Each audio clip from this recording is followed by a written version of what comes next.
The US tested a new intercontinental ballistic missile Tuesday. It was launched from an Air Force base in Southern California and sailed over the Pacific Ocean, landing eventually at an atoll almost 7,000 kilometers away. Then, just hours later, the Russian military tested its own ICBM-2.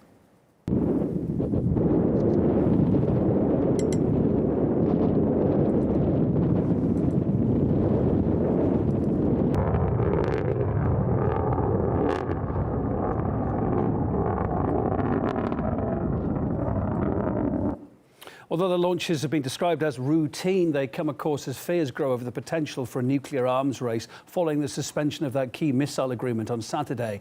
RT senior correspondent Murat Gazdiev reports this morning.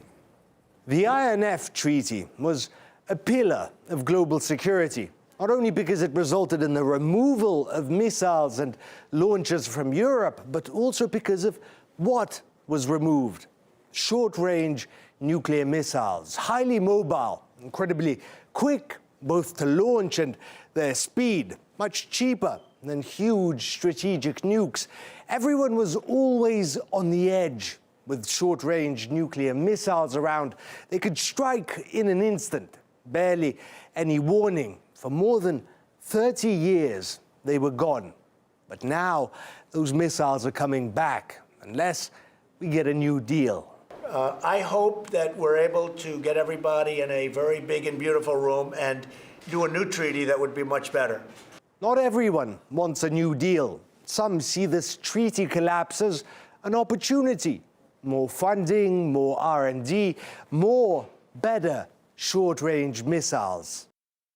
Now the Department of Defense will be able to conduct those research and development activities banned under the INF Treaty. So the Department of Defense will start those steps on building those systems they couldn't before. You can forgive the odd official with more ambition than sense, but the military-industrial complex, those guys that make and sell missiles, oh, they're ecstatic. Raytheon and Lockheed Martin wasted no time and are soon going to be testing their prototypes, precision strike missiles with ranges greater than 500 kilometers. Withdrawing from the INF Treaty is a good start. Now this action must be backed by American firepower. The United States must regain the strategic advantage by expediting the development and deployment of a new generation of ground-launched missiles. It's incredible. They seemingly want an arms race, a nuclear arms race. And that's what they're getting. Russia, which the US accused of violating the treaty, promises to respond, develop new weapons. That is not to say everyone's gone nuts. There are still people with sense, people that realize a nuclear arms race isn't going to lead to anything good. People who realize that arms treaties where the world removes, not adds nukes, is good for humanity. Yeah, I think it's stupid for Democrats to be attacking Putin on all issues and not holding open the channel of nuclear dialogue.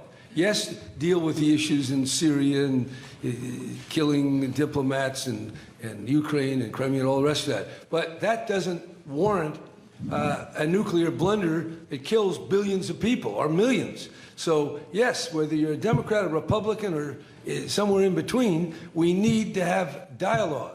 And something that might help is a bit of humility. I don't even know what's crazier nowadays. People cheering a nuclear arms race or people calling for dialogue. Many want an arms race. And you know why? Because nukes are pretty. We see these beautiful pictures at night. I am tempted to quote the great Leonard Cohen, I'm guided by the beauty of our weapons. And they are beautiful pictures of fearsome armaments.